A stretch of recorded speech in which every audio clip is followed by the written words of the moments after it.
Maya Angelou. She's a phenomenal woman, just as she encourages all to be celebrated poet, a writer, a civil rights activist. Her journey is just very inspiring and hopeful, inspire empathy, perseverance, and self-expression. She really wanted us to see our worth and to speak our truths. Maya Angelou was a Black girl growing up in the South. She used her voice to tell her story, her experiences, talk about her pain and talk about her joy. And when she did that, she was able to give a voice or a face to those who felt voiceless or those who were actually voiceless. Part of her legacy is that we should always embrace who we are. We should always embrace all of our experiences as strength and inspiration for others. She also teaches us that all of us have a responsibility. So not only are we capable to advocate, but we have a responsibility to advocate.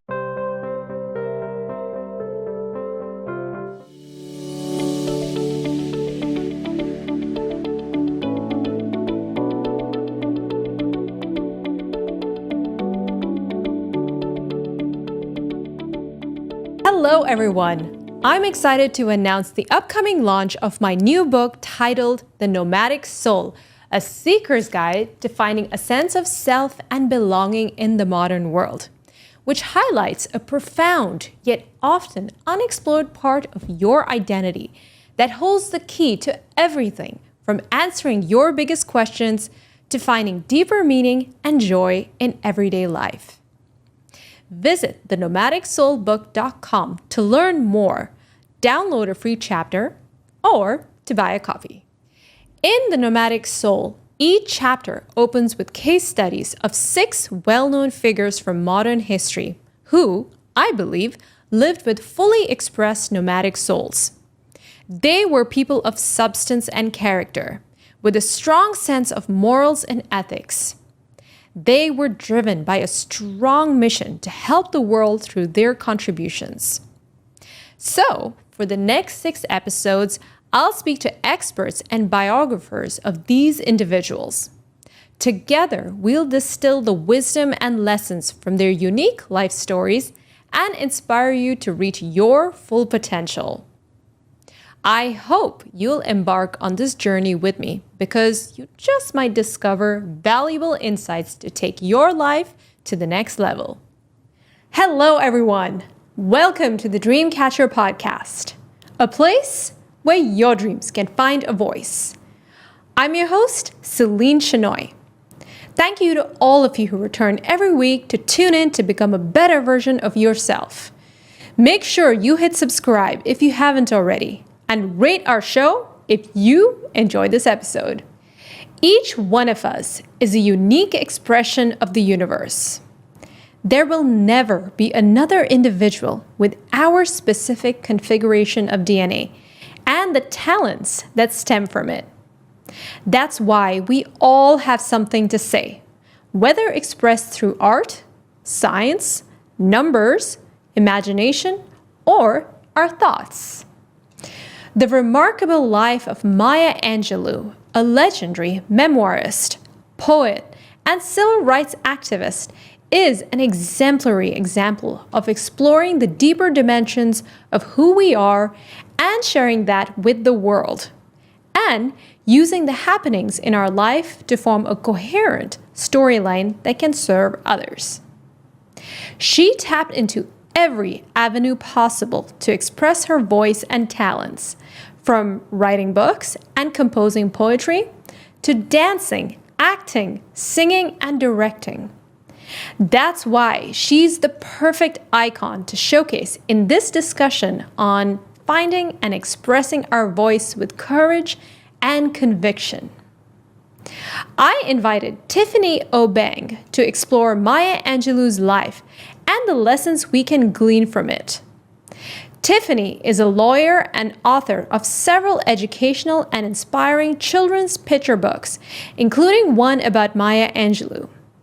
Tiffany creates books featuring Black children and families in spaces where they have been historically been absent and in normal everyday situations. In this way, all children are normalized and humanized, and the world can be made a safer place for them. Hey, Tiffany, how are you doing today? I am doing well. Thank you for asking. Well, it's great to have you on our show. Thank you for making the time to be here with all of us. And I have to say that you are actually the first children's author that I'm having on our show. And I'm really curious, what is it like to articulate all these stories and make them palatable for young readers? It is, it's funny that you asked me this as I digress before I get to your answer. Today, I just posted about standing in the sun boldly and not being scared to talk about, the work that I'm doing or the accomplishments and achievements. So that you're asking me this is so timely. So what it feels purposeful and it feels meaningful. And I like that I'm able to use innate skills and skills that I've learned to be able to inspire the next generation of kids, to be able to create a world where hopefully all our kids can have a sense of belonging and love and respect. So I really like being a children's book author. And that's why in 4 years, I've had over 20 published children's books because it was just something that was needed. The types of books that not the types of books, because the type of books are universal, but the characters that I feature in my book, we really needed it. And so I just like being able to fulfill that gap or fill that gap. Do you have to spend a lot of time around children to really understand them and figure out how to like phrase the words in a way that they would understand? And the answer is it is very helpful to be around children so you can have that level of understanding because as you mentioned, being a children's book writer, you really have to understand their reading comprehension levels, the word choice, word count. All of that is very important when you're doing children picture books. But I get my inspiration from my children mainly, especially my son Andrew.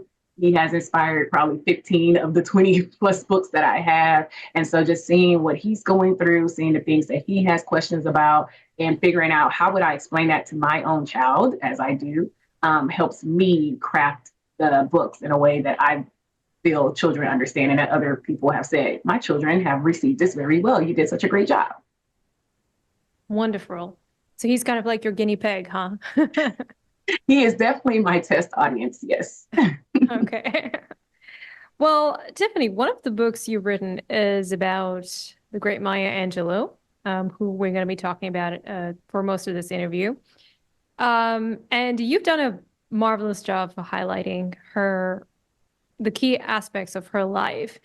And I'm curious to know what drew you to her work specifically, and why did you think her story would be inspirational for children? Ah, Maya Angelou. I always joke that she's the grandmother in my head. So actually, this book is not self-published. It is traditionally published. And I was approached to write about Maya Angelou. They said, hey, would you like to write a children's book about Maya Angelou? And I said, well, duh. So it was a phenomenal opportunity and a phenomenal experience because I've always, always, always adored Maya Angelou. So what drew me to her is that she is phenomenal. She's a phenomenal woman, just as she encourages all to be. And then when you think about her journey from her childhood, who some would describe as traumatic, to her becoming celebrated poet, the first to do so many things, a writer, a civil rights activist. Her journey is just very inspiring and hopeful. And so for children, writing her story should serve as a powerful reminder that despite the challenges you may face, you can still rise and make a significant impact on the world. And so Maya Angelou's ability to transform her pain into writings of hope and resilience and her silence into a voice that provokes change provides children with an excellent example of how to overcome adversity and embrace their unique. Sharing her story, I was hoping that it would inspire readers to recognize their own potential. And of course, going with the books that I do, inspire empathy, perseverance, and self-expression. You really hit the nail on that. I first found out about Maya Angelou through Oprah Winfrey. You know, that they're super close. And I was truly, truly inspired by her work. And the more I read her, her poems and all the beautiful work that she produced, the more I realized that she had so much courage. We just briefly talked about what a difficult childhood that she had, and coming from that kind of background and how she was able to transform that and use that as a strength and as a way to amplify her voice. So I was really drawn to her because of that reason. I took a lot of inspiration from her work. So let's talk about her early life. So she had really struggled with finding her voice early on. In fact, she didn't speak for a couple of years. What do you think that symbolizes in terms of her own pursuit when it comes to finding her voice?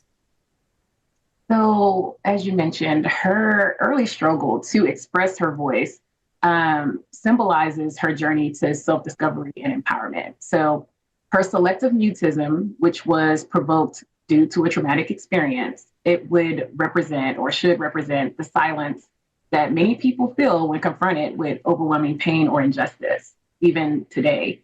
And then her decision years later to speak again highlights the transformative power of finding and using your voice. And her teacher, Miss Flowers, who helped her see the importance of her voice, like we have to thank Miss Flowers and give Miss Flowers her flowers for helping Maya Angelou in that pursuit to finding her voice and using her voice. Let's talk about Miss Flowers. Who was she exactly? So Miss Flowers was, I don't know if you would say debutante, but she was a well-to-do lady in the community where Maya lived or grew up with her grandmother. And so Miss Flowers would attend or patron Maya's grandmother's store. So and Maya's grandmother owned the store. And so she would come and patron the store. And Maya worked there as a little girl along with her brother. And Maya was quiet. But Maya admired Mrs. Flowers because she was like a rich lady and she was a Black lady who was rich, you know? And so she would look up to her. She always was dressed so nice. Her hair was so nice. Her makeup was so nice. And then one day, Mrs. Flowers took interest, if you will, in Maya. And Maya was like, what? This lady who is this lady finds me interesting, wants to spend time with me, thinks that I'm special. And so Mrs. Flowers introduced her to poetry and introduced her, like, if you really like poetry, you're going to have to speak it. And so that helped her along her journey of finding her voice and using her voice and understanding the power of her voice. I think all of us want our own Mrs. Flowers in our life. I mean, it really speaks to the power of having mentors or coaches or anyone who can see our potential and kind of give us the resources or even the support we need to really blossom. And I think that is something we can definitely take away from that part of Maya's life. Don't you think so? For sure. And Maya believed that creativity can be sourced from our stories. And I feel like this is really timely given that, women nowadays are more willing to share their stories with others and speak their truth. How did Maya's voice, specifically her poem Phenomenal Woman, how does that contribute to this whole movement and the zeitgeist right now when it comes to female empowerment and sharing our stories? So Maya's poem, Phenomenal Woman, female empowerment, like the essence of female empowerment. It empowers us to celebrate who we are, to embrace who we are, to be proud of who we are, to be bold in who we are. Just like any of her other poetry, it's about the celebration of strength, of beauty, of the resilience of women. Oh my goodness, it's just getting me excited talking about it. And she really wanted us to see our worth and to speak our truths boldly. So when you think about present day, her message highlights the significance of our personal stories to build empathy and social change. She really understood the complexities of womanhood, and not only understood it, but was able to express it, communicate it, articulate her writing in a way that other people can understand and see. And it wasn't only just being a woman, but the intersection of being a Black woman. So she was really great at using her words and poetry and her other writings, or using her background, her stories, her autobiography to explain what it's like growing up as a Black girl in the South and becoming a woman who, she eventually traveled the world. But her confidence and her strength has inspired so many women, including myself, to share our stories and to assert our presence in the world, especially in a world that tries to silence us. And again, it just goes back to my LinkedIn post, coincidentally, where I was talking about standing in the sun, being bold, being proud. And so, yeah, Maya, she's our girl. Yeah, and I would imagine that she's an even more pivotal figure among, Black women, African American women, because I would guess that she really reflects on the collective experience. Is that true? Is that why she is so revered in your community?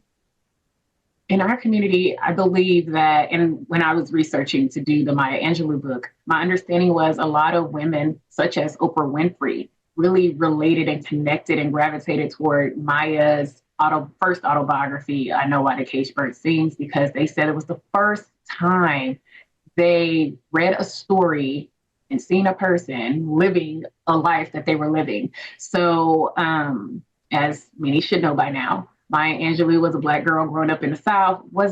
She wasn't dirt poor, but she wasn't affluent either. And she was unfortunately raped as a child. And so my understanding is that at that time, when she put out that book, that first autobiography, I Know Why the Cage Bird Sings, they were like, oh my gosh, unfortunately, so many other Black girls were raped. Unfortunately, they were raped. So they were like, someone's during those times, and I would say probably continuing today, but during those times, so many other Black girls were unfortunately raped as children. And so to be able to see someone talk about it and not let, and it always goes to the whole meaning of the book, but not let their oppressor or the circumstances where oppression silence them. She was silenced for a little bit, but to speak it out, it was so healing for other people. To have that story. And that's why it's so important for us, going back to what you asked me before, it's so important for us to share our stories, because we never know who needs it. We never know who else is living it. And it can be so inspiring and motivational. And so that's my understanding of why early on, a lot of Black women gravitated toward Maya Angelou. And then as time went on, Black women gravitated toward her and looked toward her, including myself, because of what she represented, which was confidence. She didn't always have confidence, and she'll tell you that. Like, it took a lot of practice to be courageous, if you will. Confidence, and then her symbolism of hope. Like, she's a symbol of hope. You go think about when she did the inauguration in, I think, 1992, the Clinton inauguration, and she did the poem, and it was all about hope, all about hope. And then you see years later, Amanda Gorman comes, and she's channeling Maya. Yeah. She really was. She channels really Angelou. Yeah. So Maya, I mean, yeah. So I actually had the honor of being in Maya's presence before she passed away. Oh, really? Yes, I did. Tell us about it. So, of course, it was like 2011, I think. And of course, she was like in a wheelchair by this point. So she wasn't the tall, striking presence that she once was. For her voice, she has a very distinct voice. So her voice was still very, very much there. But she had to come to visit a church and speak at a church. And so I was like in the fourth row away from her, sitting on the edge of the pew. Like, if she rode by, I could reach out and touch her if I wanted to, but I wouldn't do that. But anyway, I just got to be in her presence, hear her share some of her stories from her own mouth, hear her share some of her wisdom from her own mouth. It was really great. It was almost like sitting around your grandmother. She's in a rocking chair, you're on the floor with your legs crossed and listening very intently. It was a moving experience. It was wonderful. It was phenomenal. I still have the little, not brochure, what is it called? I'm going to say brochure, but it's not. pamphlet. I still had a little pamphlet that I have hanging up behind me that you can't see. And yeah, so it was awesome. Oh, wow. Yeah, she must have had an incredible energy and aura. Yeah, she's a phenomenal woman. She's a phenomenal woman, exactly. And you know, she was a bit of a tough cookie. I remember seeing her in a talk show. I'm going to say it was in the 80s. It wasn't Oprah, it was in another one. And there was this young girl who was asking her a question from the audience, and she initially addressed her as Maya. She went on a first name basis, and Maya was like, "Excuse me, I am Mrs. Angelou to you." And the girl was like taken aback. She's like, "What?" Yeah, You know, the courage. yeah, she's like, "Give me that respect. I earned that respect." And then obviously she Yeah, was really taken aback, the girl, but you know, it was the way Maya said it with such conviction. yeah, She required that respect from others. yes.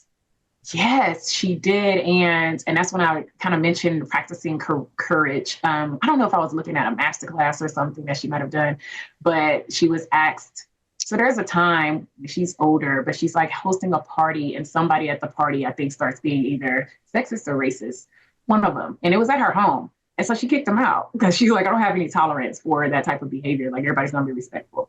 And so the question was asked, like, were you scared to do that? And she's like, of course I was. But you have to stand for something, essentially. And so, again, the more that she practiced standing up for herself, even when it's uncomfortable, she was able to build that muscle. And so I try to practice that as well. But yeah, so Dr. Angelou, Yeah, she's like, Dr. call me by my Angelou. name. Yeah, Yeah. Dr. Angelou.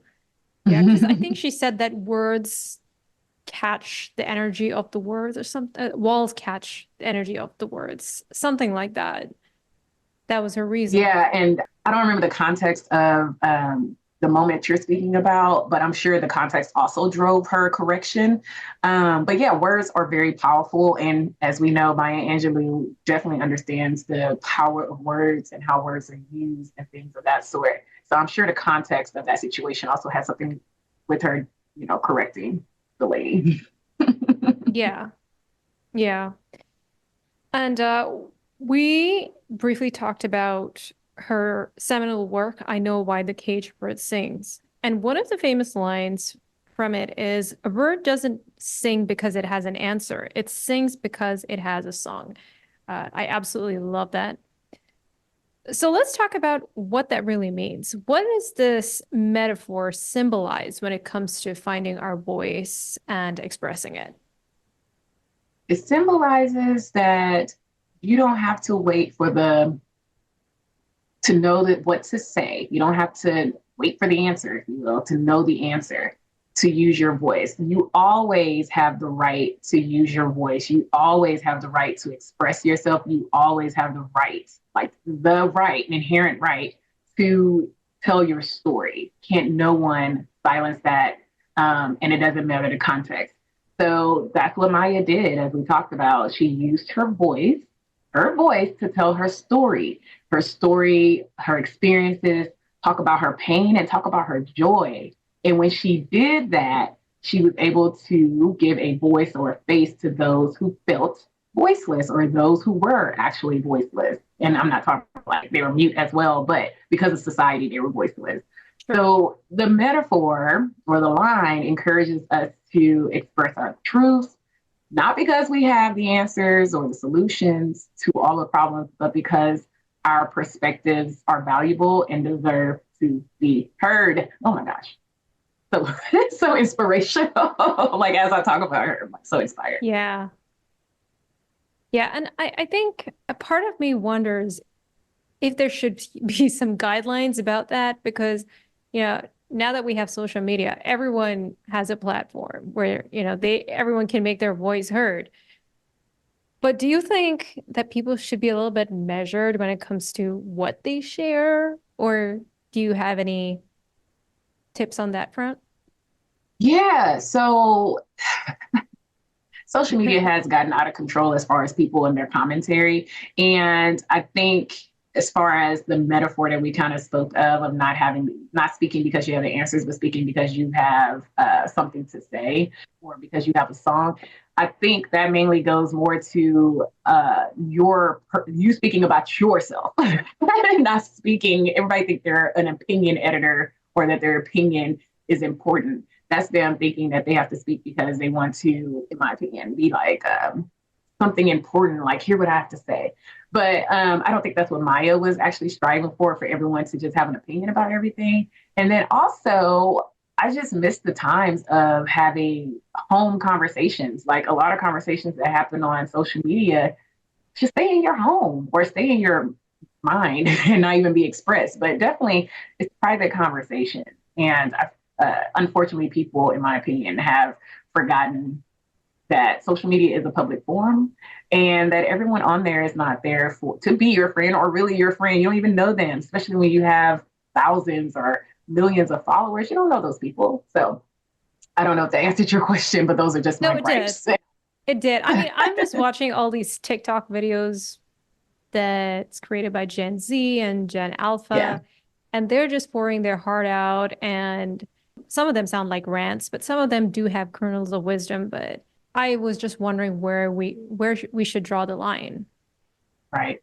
And it would be interesting if Maya had lived long enough to to have seen Twitter. I know.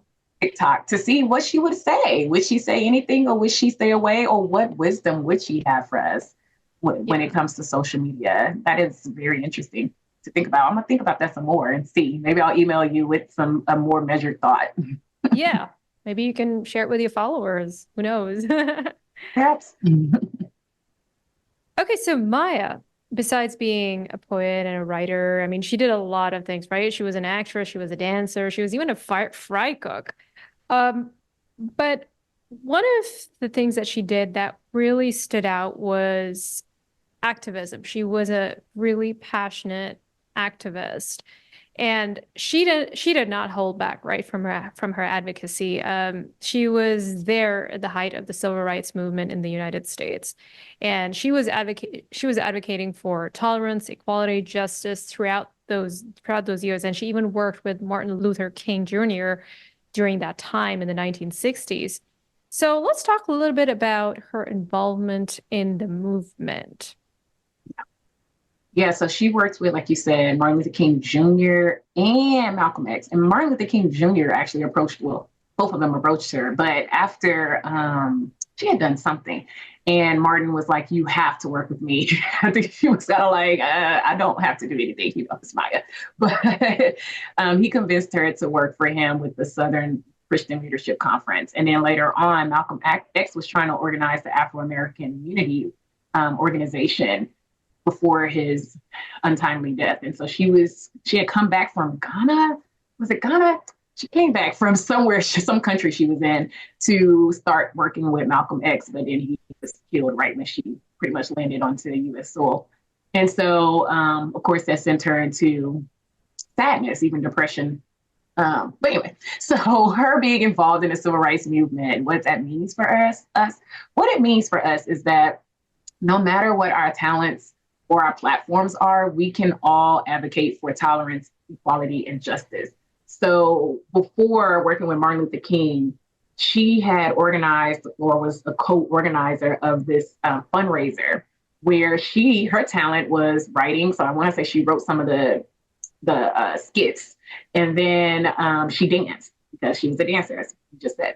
So she performed, and they were able to raise a lot for Martin Luther King Jr. And so using your talent. So if your talent is writing, if your talent is speaking, if your talent is organizing, if your talent is whatever it is, you don't have to be Martin Luther King. You don't have to be Malcolm X to help effect change. And then she also teaches us that all of us have a responsibility. So not only are we capable to advocate, but we have a responsibility to advocate. And so one way that I participate or hold on to my responsibility uphold my responsibility is through my children's book. People have called me a social impact author, and it's not because I'm talking about civil rights things all day long. It's for the simple, well, maybe it's not simple, I'm not going to say that, but it's because, and I didn't think of it like this until people started calling me that, but it's because I feature Black children and characters in my books. And that's a voice, that's giving a voice. And I didn't think of it like that because, as I mentioned earlier, my son was the inspiration and is the inspiration behind my book. So when I featured him, the first books I did were the Andrew Learns About career book series, and Andrew is his name. The character on there is his likeness. So I wasn't thinking like, oh, I'm going to put this Black boy because it's going to mean, it was like, no, I'm just putting my son, and he happens to be a Black boy because he has Black parents. But yeah, that's how I use my talents, my skills to do what I can, at least in the children literature space. Yeah, I mean, you yourself are an inspiration. You're following Maya Angelou's footsteps by expressing your voice and using it for the higher good. All right, Tiffany, do you have any last thoughts about Maya Angelou's legacy and her prolific body of work? What do you think people should know about it, and what can younger generations really take away from everything that she's done? So her legacy, in a nutshell, part of her legacy is that we should always embrace who we are. We should always embrace all of our experiences, not just the good experiences, but even the challenging ones, the not so good ones. And then we use who we are and our experiences as strength and inspiration for others. For the younger generations, I hope they understand that their voice matters. And I guess that's where social media comes in because it's their platform, but that their voice matters and that they have the power to inspire change and create change. And so they're using their voice for inspiration and change. I think Maya Angelou would be very happy about them using that platform to do so. Our words are powerful. So just being mindful of that when we are on social media or anywhere, to be mindful of our words that we use. So yeah, by sharing her journey and the lessons that she's learned over time, and she writes numbers of books like Letters to My Daughter. She never had a daughter, but she would like to have had a daughter. So she wrote a book called Letters to My Daughter, where she gives, motherly wisdom, if you will. And it's her capturing what she learned, her lessons that she learned over her lifetime. But anyway, so she wants us to be able to explore our passions, to speak our truth, and to contribute to the world, effectively to the world. So just use your voice. Dare to be you and dare to use your voice. Yes. Okay, that's a perfect note to end our interview on. Tiffany, this has been a fascinating conversation. Thank you so much for sharing your knowledge about Maya Angelou and inspiring us to really do our part to really excavate our talents and express our gifts and our talents. I appreciate your time. Thank you, Celine. And I also want to let our listeners know about Tiffany's books. Like, if you want to know about her book, specifically about Maya Angelou or her other fabulous books, please visit sugarcookiebooks.com. The link will be in the description. If you have kids, or if you know people who have kids, definitely look into these books. These are beautiful. They're absolutely beautiful, and educational information that kids can benefit from. So. Thanks for listening. If you like what you heard, be sure to grab your copy of The Nomadic Soul, a seeker's guide to finding a sense of self and belonging in the modern world, at thenomadicsoulbook.com.